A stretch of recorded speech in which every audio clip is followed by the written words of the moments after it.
vite bashkarisht kanë qeverisur vendin.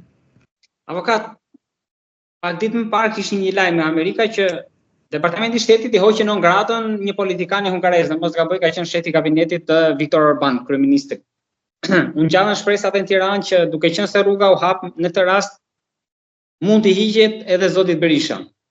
Ju e mendoni këtë apo mund të flasim më me po ose jo të ndarë apo Për mua nuk ka lidhje fare a hiqet apo ja lejnë, sepse Berisha fitoi në ngradën, fitoi Vulën, fitoi Jurikim, e mundi Jurikim dhe çdo veprim që Berisha të bëj për në ngradën nuk ka pik vlere.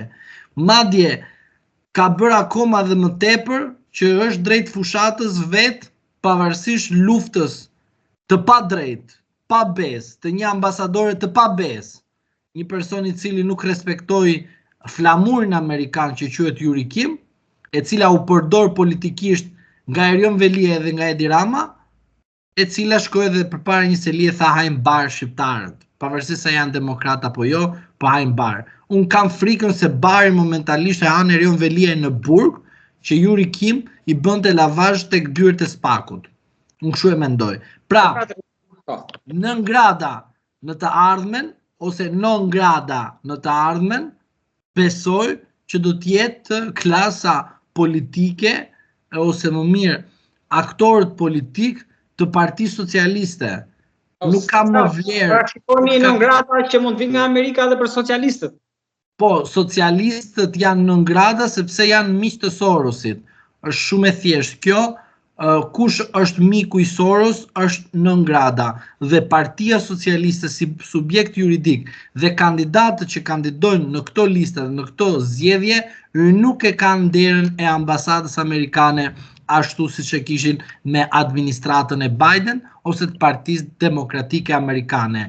Bye bye Amerika për 4 vite për Partinë Socialiste, e cila nuk do të ketë një shërbim special nga konsulata amerikane në Tiranë. Në mendjen tuaj, avokat, kur bët këtë analizë, keni një numër sa mund t'jetë ky numri non gradave i kësaj liste të zezë? 69 veta i ke. I ke në listë kështu, 69 veta i ke në listë. 69? 69 jam. Doj detaj tjetër më shumë? Vizat u janë hequr këtyre?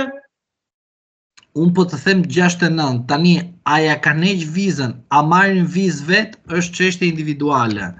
Por ama 69 individ nuk do të shkelin në Shtetet e Bashkuara të Amerikës, pavarësisht se disa prej tyre nxjerrin video ose foto të disa viteve më përpara që t'i tregoj qytetarëve që janë në Amerikë, kundërkohë janë në Tiranë. Avokat, rrezikon që zoti Berisha mund ta çojë para spakut kontrata me magjistarin Lacivita? Jo. Këto janë shpifje, nuk besoj se Partia Demokratike nuk ka atë konceptin apo më mirë nuk ka atë njohurinë që të bëjë publike kontratat. Kjo është thjesht një propagandë që e bëjnë disa individ, të cilët janë të mirë paguar duke bërë analiza dhe duke shpikur konflikte, duke shpikur mungesën e transparencës. Ore, ka qenë rasti me gol nga më ekstrem, më mburg që duhet të futet një person që ka ndikuar që të dëmtoj sovranitetin e Republikës së Shqipërisë. Edhe tani na prish punën një kontratë me një sipërmarrës i cili është PR, merr me PR, merr me marketing, merr me fushatat elektorale.